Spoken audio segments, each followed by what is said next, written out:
Fernando Pessoa, na pessoa de Alberto Caeiro, guardador de rebanhos, 7 e 8. Da minha aldeia, vejo quanto da terra se pode ver no universo.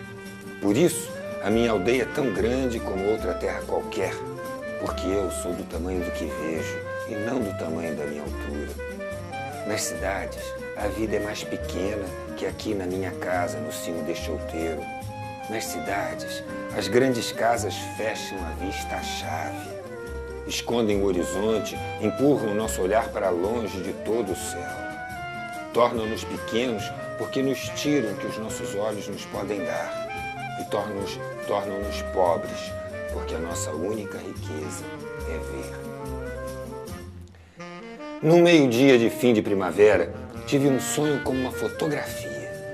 Vi Jesus Cristo descer à terra.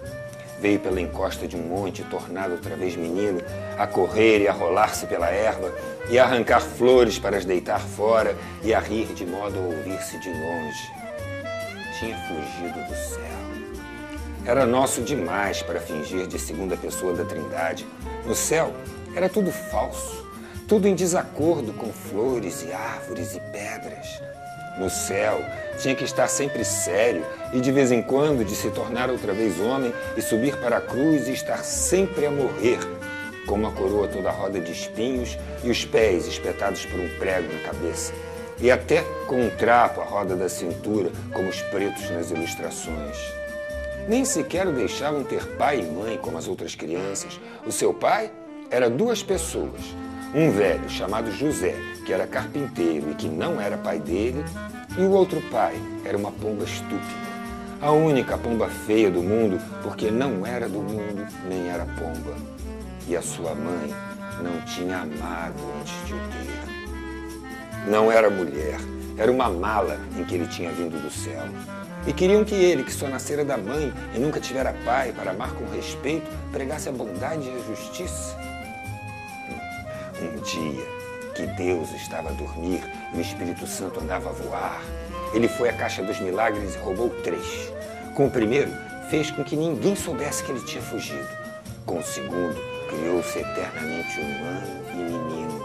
Com o terceiro, criou um Cristo eternamente na cruz e deixou-o pregado na cruz que há no céu e que serve de modelo aos outros. Depois, fugiu para o sol e desceu pelo primeiro raio que apanhou. Hoje vive na minha aldeia comigo. É uma criança bonita, de riso natural. Limpa o nariz ao braço direito, chapinha nas poças d'água, colhe as flores e gosta delas e esquece-as. Atira pedras aos burros, rouba a fruta nos pomares e foge a chorar e a gritar dos cães. E porque sabe que elas não gostam e que toda a gente acha graça, corre atrás das raparigas que vão em ranchos pelas estradas com as bilhas à cabeça e levanta-lhes a saia. A mim, ensinou-me tudo. Ensinou-me a olhar para as coisas. Aponta-me todas as coisas que há nas flores. Mostra-me como as pedras são engraçadas quando a gente as tem na mão e olha devagar para elas. Diz-me muito mal de Deus. Diz que ele é um velho estúpido e doente, sempre a escarrar no chão e a dizer indecências. E a Virgem Maria leva as tardes da eternidade a fazer meia.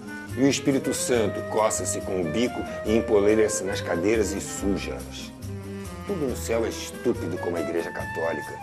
Diz-me que Deus não percebe nada das coisas que criou, se é que ele as criou, do que duvido.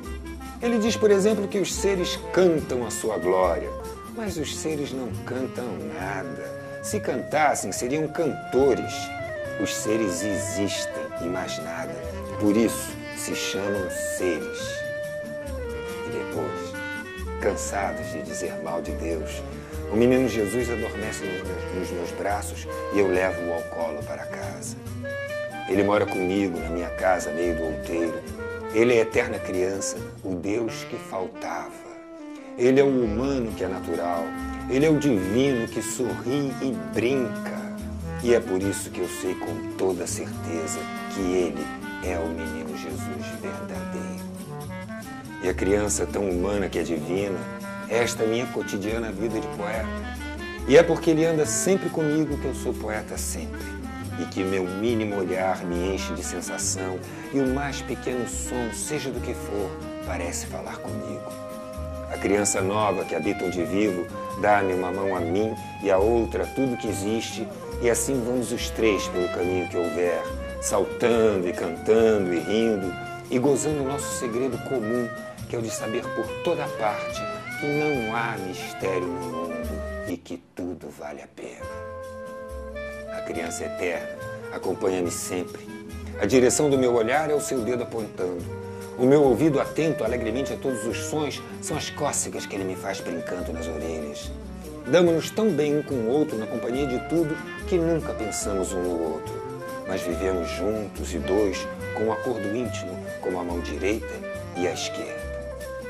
Ao anoitecer, brincamos as 5 pedrinhas nos degraus da porta de casa, graves, como convém a um Deus e a um poeta.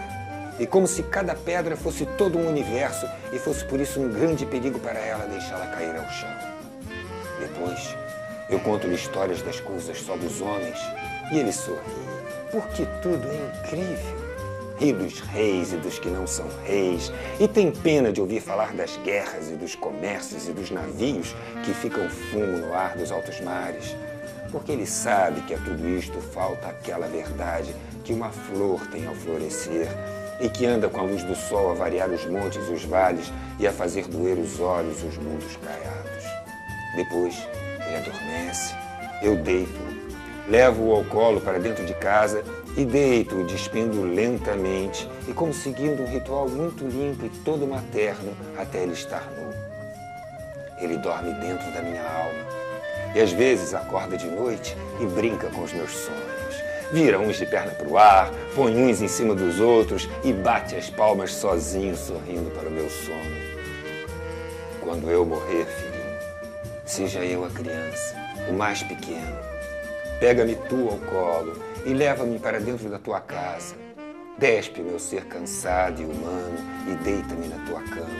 E conta-me histórias caso eu acorde para eu tornar a adormecer.